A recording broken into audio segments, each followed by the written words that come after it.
Hello, I'm Patricia Kassim, Ontario's Information and Privacy Commissioner, and you're listening to Info Matters, a podcast about people, privacy, and access to information. We dive into conversations with people from all walks of life and hear real stories about the access and privacy issues that matter most to them.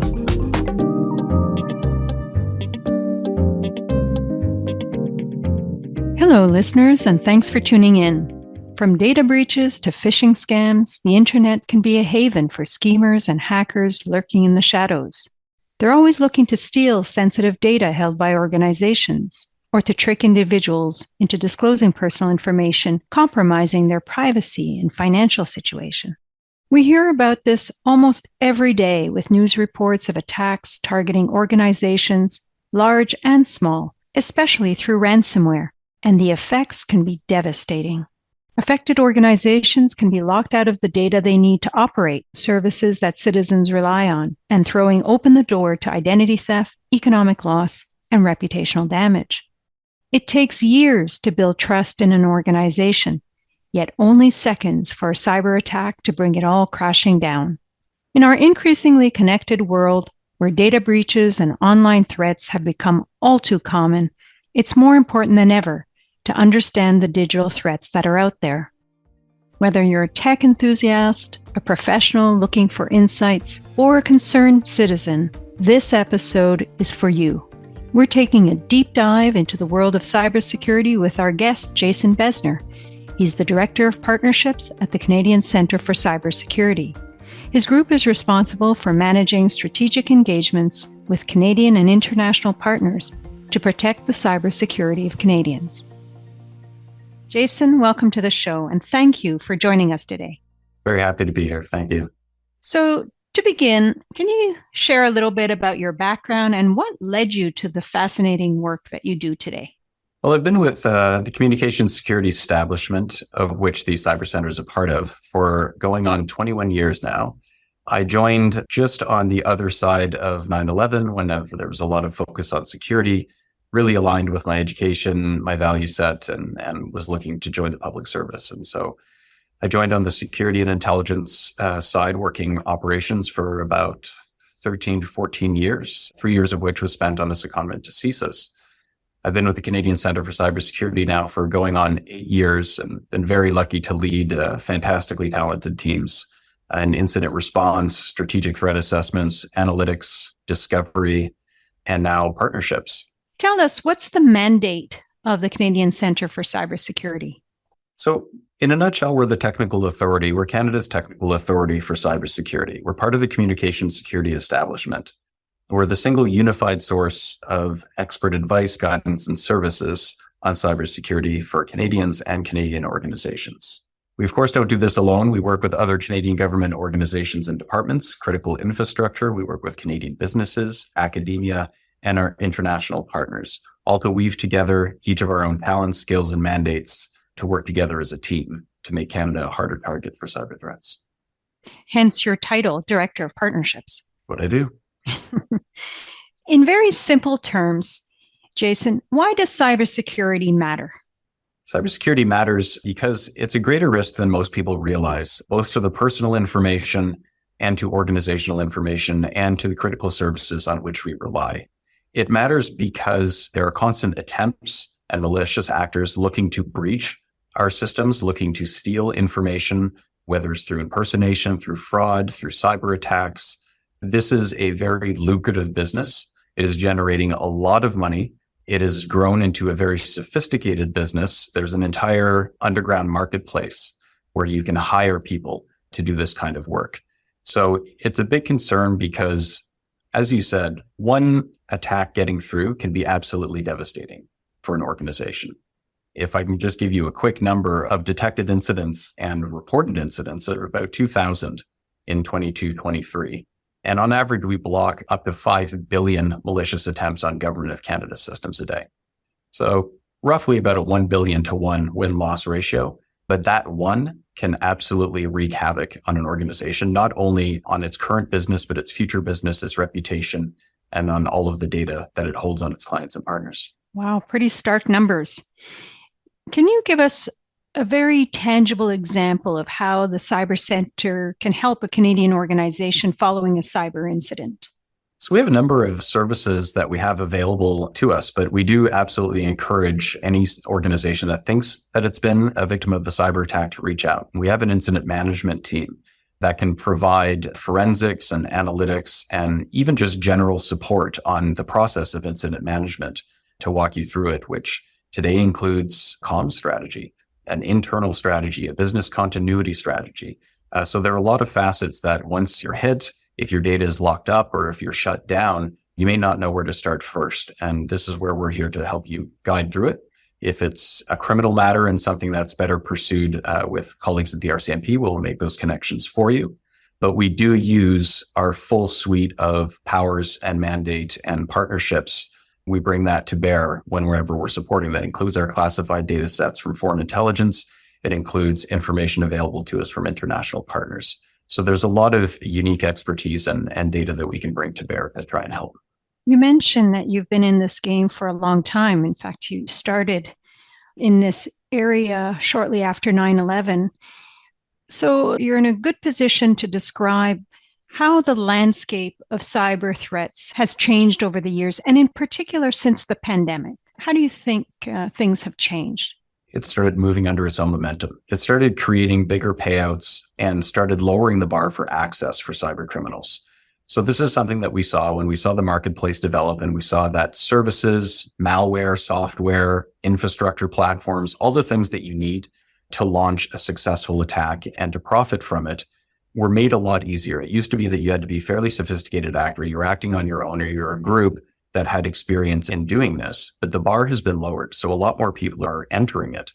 At the same time that it's become more accessible to more threat actors, the pandemic really accelerated the number of potential access points, or what we like to call the threat surface. So it expanded the threat surface by taking what used to be an enterprise level control of a security architecture and extending that network to people's homes. Where you used to have fairly locked down work devices and servers and networks, you now had to very quickly contend with all of these new connections into that network, all of the new devices into that network.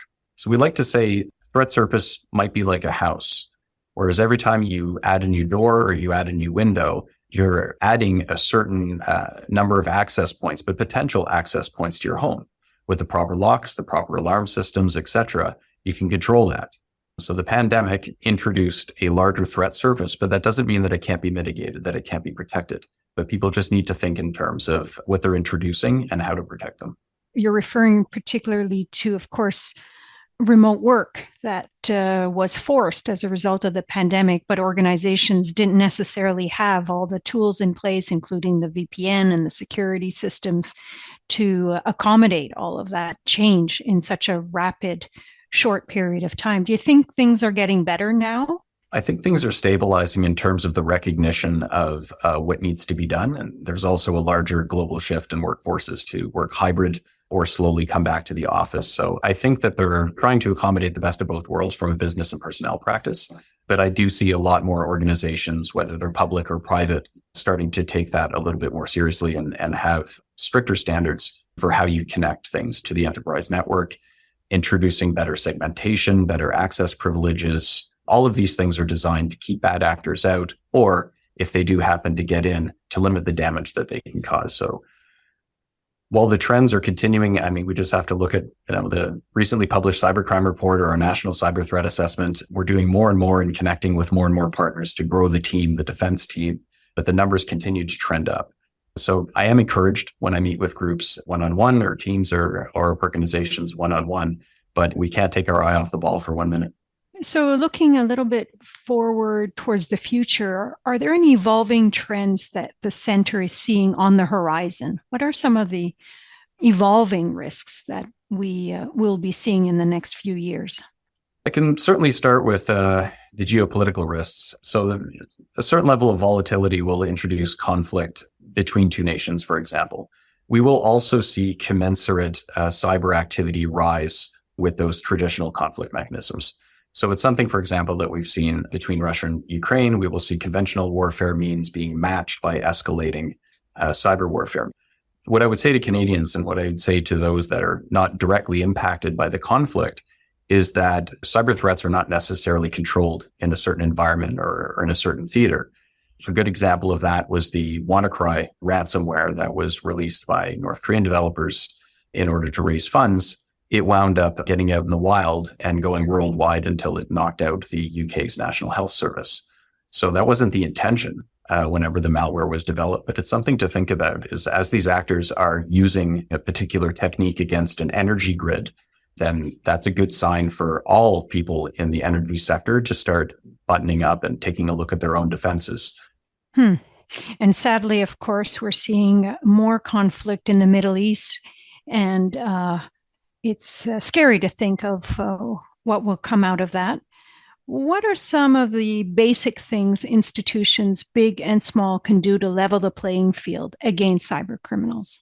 The first thing I would do is, make room for it at the C-suite table. There needs to be a champion. It doesn't have to be an entire department if you're a smaller organization, but there needs to be a champion for cybersecurity. Somebody that's responsible essentially for engendering a culture of security, a culture of awareness, a culture of good training and good basic cyber hygiene practices. It can't be thought of as a problem that, the service desk or the IT folks are going to solve for you. This really takes advantage not only of technical vulnerabilities, but this space takes advantage of human behavior, something we call social engineering. So it really is everybody's responsibility to consider what their role is, to know what to do if they happen to be victimized, and pay attention to the basics. I would tell any large, small, medium organization or an individual that you will defend yourself against most cyber threats by doing the basics, having strong and unique passwords, using multi-factor authentication, and making sure that any internet exposed or externally facing equipment or hardware or architecture is properly patched and has all of its security fixes. So these are things that will defend you against the lion's share of the threats. And whether you're a nation state, a very sophisticated cyber criminal group, or just a hacktivist, you're always going to use the cheapest and lowest profile way to get into a network. You're not going to use your top shelf 5 years in development, 0-day malware if somebody's running a web browser, which is out of date, and you can walk right in with malware pulled off the internet.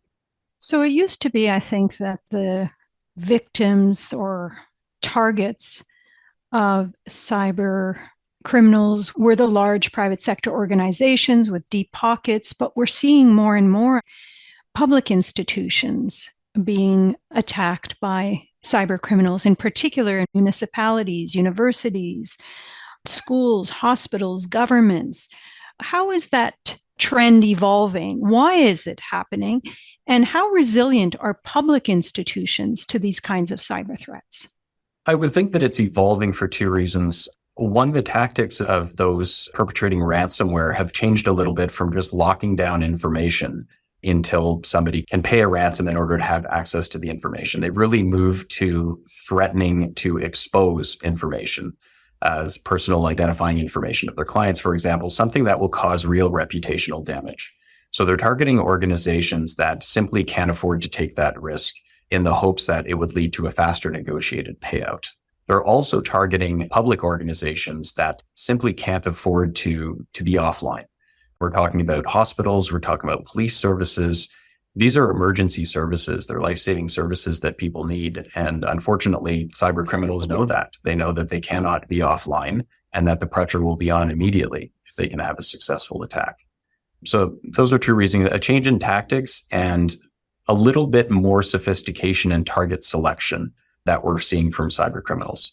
I would say 5 years, it was very much a pay and spray type technique, is they would find a vulnerability and they would just launch attacks at any vulnerable system. They didn't even know necessarily which organizations would be vulnerable until they landed a first level sort of hook into the system, and they would report back to say, hey, we've got a system to attack.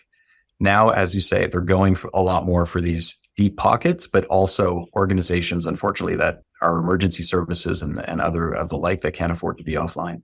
In fact, I think we're seeing trends in the number of attacked organizations that do pay out ransoms and in the size of the ransoms that they pay. Is that correct? That is absolutely correct. The average ransom payment in 2022 was over 250,000 Canadian dollars. So that has definitely trended upwards over the last few years. Wow, that's a lot of money for any organization, let alone public institutions that are strapped for resources. Your title is Director of Partnerships. So let's dig into that a little bit. With whom do you partner, and what does partnership with the Cyber Center look like? We partner with Canadian critical infrastructure, but my mandate really in partnerships is to work with organizations that may not have heard of CSE in the past and make them aware of the Cyber Center, make them aware of what we can do. I want to connect organizations that need our services with the full weight of the Cyber Center, which is backed by all of the missions in CSE. It's backed by unique classified intelligence and services and expertise that are gold standard when it comes to cyber defense teams. So it's an awareness campaign to make people think about the threat seriously, invest commensurately, prioritize commensurately, and make sure that they're considering cyber risks on par with other risks to their organization, and then trying to make the advice, guidance, and services of the Cyber Center available to as many Canadian organizations, academia, research, other levels of government that we can. So it's trying to make those connections, essentially. And we can't do that in terms of a one-to-one relationship. So a big part of my strategy and what we've learned over the last 4 years of the Cyber Center is to find aggregators and amplifiers. As much as possible, we try to work with organizations that can then amplify our message about taking their cybersecurity more seriously. And that includes, I imagine, third-party service providers on whom many organizations rely, and I think are also increasingly the target of cyber attacks, because they can, with one fell swoop, shut down many organizations that rely on those service providers. Is that fair to say? Absolutely. So one of the critical infrastructure sectors with whom we have deep relationships is the information and communication technology sector, which includes a lot of these large technology vendors and managed security service providers, which do have hundreds of thousands of clients. So we try to work with those as well, so that we might be providing advice and security that is protecting Canadians that they don't know about. Because we always want to know in the electricity sector, in the health sector, who is it that you're relying on? What technology are you relying on? And maybe we'll work with them. You have a job to do. You're strapped for resources. We're going to try and make indirect progress in order to amplify the results and the impact for Canadians. Right. So Parliament recently enacted a law, the Critical Cyber Systems Protection Act, to protect Canada's critical infrastructure through risk mitigation and mandatory reporting, and to foster the kind of collaboration you're speaking about between government entities and operators of critical infrastructure through information sharing, among other things. How are things likely to change with that law? It's certainly advancing a lot of conversation, which I think is excellent.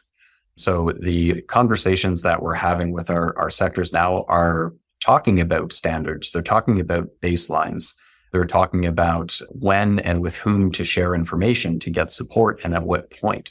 These are all excellent conversations to have. All of the Cyber Center's advice, guidance, expertise, and services are voluntary. We are not a regulator, and it's not compulsory to follow our advice. So I think having these discussions is very important to understand what that threshold is, what you can manage yourself, how you're responsible for some information that belongs to Canadians, some information that belongs to your partners, or critical services that you rely on.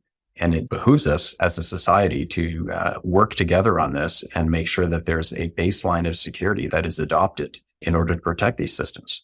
What the bill is proposing is to essentially set a standard for 4 sectors that have been identified. This is the telecommunications, the finance sector, the energy sector, and the transport sector.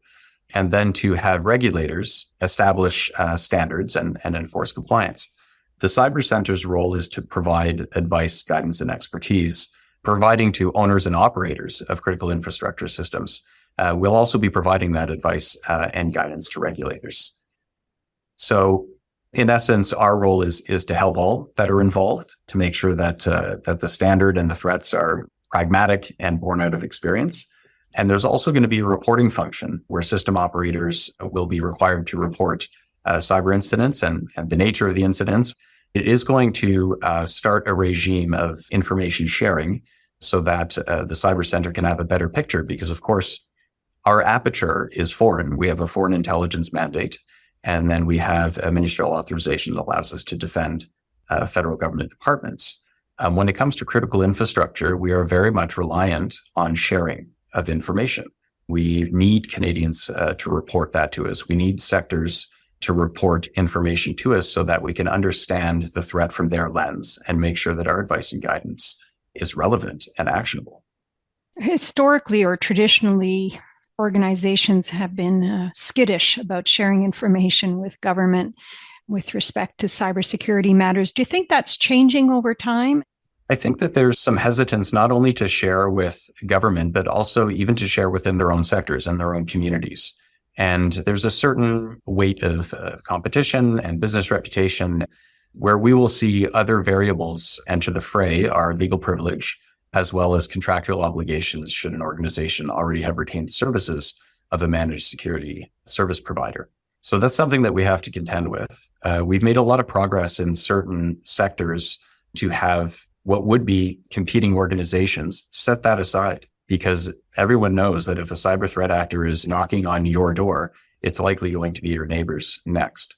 We've done well to bring together communities of interest within the sectors and encourage them to share amongst themselves, where we're there as an enabler. We're there to provide our expertise, but it really works the best whenever they share information amongst themselves. It takes a long time to build that trust. I think with organizations working with the government, of course, they have to see value. And that's what we try to provide. We try to provide unique value and insights with these organizations and hopefully catches on. Let me segue now to the growing spread of misinformation and disinformation online that seems to be becoming ever more pervasive. Has the Cyber Center observed any particular trends related to the spread of false information online? We started paying a lot of attention to it, as most of the world did in 2016 during the U.S. election. We started paying a lot of attention to it in terms of election interference. But one of the trends that we rapidly saw was the perceived successes of some of those tactics, and they started spreading beyond election interference or misinformation strictly around the political sphere. We started seeing misinformation in the news, and echo chambers developing all over the internet and in all kinds of topics. So that's something that we saw, is that there was a perceived success there. And so a lot of others started adopting it to amplify their message or their position, not necessarily grounded in acceptable facts. What we're seeing more recently is the use of AI techniques and tools that are available and free to further amplify that and to get the purported message out even further.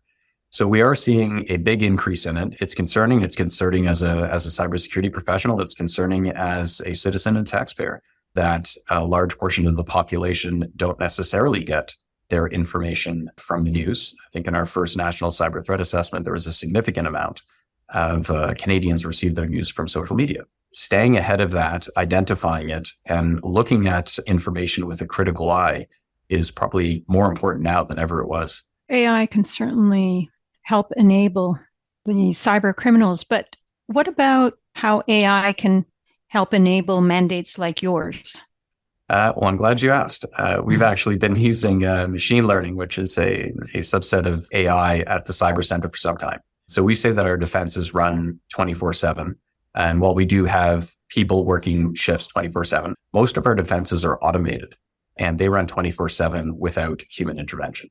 So that is the first level analysis layer. And we have two ways to detect incidents, and we'll call them deterministic, where we know of a specific website or a specific IP address that, is known badness. And so the action we take is, don't let your networks connect to this location. But then they will just move. Usually that information is relevant only for a matter of hours before the threat actor will adapt their technique. So it makes a lot more sense to gear your defenses around anomalous behavior or systems or processes within your networks that are not behaving as expected. So you introduce a little bit of open variables there or non-deterministic variables. And so we use machine learning essentially to program models to say, this is a model that is acceptable behavior, and this is a model that is suspicious behavior. And if we're certain that we can identify suspicious behavior with no false positives or a very, very low rate, then we can take action on it. But if the false positive chance is higher, then it gets triaged for human analysis. That's a great example of a way of combating really what is an ever-changing and morphing threat that never reappears exactly in the same form. So that's a great example. Thank you for that. I want to turn now to focus in on individuals, people like you, me, people listening to this podcast. What, in very practical terms, can individuals do to better protect themselves against cyber threats? I'll address the social engineering aspect because it's not very technical and it's more in the realm of fraud, good judgment, critical thinking. The single most popular entry vector for ransomware and other cyber attacks remains phishing. So that is using an email or communication designed to trick the recipient into clicking a link or downloading an attachment that will introduce malware into the system. So the way that phishing succeeds is by catching someone off guard, catching someone distracted. We saw an explosion in these attempts during the pandemic because certainly threat actors knew we were working from home. We were juggling a lot of things. People were concerned. And so you saw an increase of this, and you saw individuals or users that wouldn't normally click on something, click on it because they were doing too many things. So that's the advice that I would give is think about how you're receiving communication and how maybe a partner with whom you have business or who you have a personal relationship would be asking you for information. Does your bank normally ask you to provide this type of information in this medium? Do you normally get a text from the Canada Revenue Agency asking you to verify credentials? These are not typical ways that mature organizations will act or try to receive information. There are certain red flags, no matter how well written or how well crafted it is. If it doesn't feel right, ask questions and investigate. If you're working for an organization, report it to your IT department. Ask them to take a second look at it and because it looks suspicious. The other thing that I would point Canadians to is all the resources at getcybersafe.gc.ca.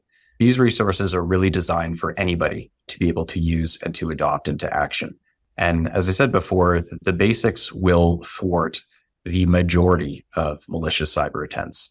So this is how to use your mobile phone securely, using a VPN to encrypt your traffic if you're traveling instead of using public Wi-Fi, for example, paying attention to where you download your apps from to making sure that they're secure, making sure that you don't say no when an app asks you to use multi-factor authentication. These are all very user-friendly guides that can take you through the basics and really just make you a harder target. The great mass and the great volume of these attacks are not terribly sophisticated. So with these few steps that you can take to protect yourself, you just want to encourage an actor to move on. There's some great practical tips and takeaways there. Finally, Jason, I want to ask you, what advice do you have for us as information and privacy regulators? What can offices like mine do to help individuals and organizations combat cyber threats? We're trying to get Canadians to realize the value of the information they hold. When we're looking at data sets for an individual, for example, you have privacy information, identifying information, you've got your financial information. If you move out a layer there, you look at an organization. An organization has all of the valuable information that a person has, but they also have intellectual property. They've got their own banking and financial information. They've got research. They've got proprietary technology. Expand that out again to governments and critical infrastructure, and you're talking about critical infrastructure services added to that valuable information. So everybody holds that information, and everybody holds value for cyber criminals. The message I would say is information and bringing people along makes a lot of sense. And also having standards. Regulators are there to set standards and enforce compliance. And cybersecurity is no different than physical security in terms of what we should be paying attention to and prioritizing to protect those valuable assets. Well, Jason, thank you so much. And before we close, I just want to ask you any parting thoughts you'd like to share with listeners? Of course, we're always hiring. As we well know, the industry is facing a bit of a talent and skills gap in some of the areas that I covered today. So if you're thinking about a career in STEM or in technology, please pursue it. There's lots of exciting opportunities. And if you'd like to see some of the streams that we're hiring in, please visit our website and apply. Thank you, Jason. Thank you for having me. For listeners who want to learn more about the resources available from the Canadian Centre for Cybersecurity, there are links in the show notes. And as Jason said, you can read more at getcybersafe.gc.ca. My office also has a variety of technology and security resources, including fact sheets on how to protect against phishing and ransomware, and they're available on our website at ipc.on.ca. We've also included a link to another Info Matters episode about how you can protect yourself from phishing. And you can always email or call our office for assistance and general information about Ontario's access and privacy laws. Well, that's a wrap, folks. Thank you so much for listening, and until next time. I'm Patricia Kassim, Ontario's Information and Privacy Commissioner, and this has been Info Matters. If you enjoy the podcast, leave us a rating or review. If there's an access or privacy topic you'd like us to explore on a future episode, we'd love to hear from you. Send us a tweet at IPC-InfoPrivacy or email us at podcast@ipc.on.ca. Thanks for listening, and please join us again for more conversations about people, privacy, and access to information. If it matters to you, it matters to me.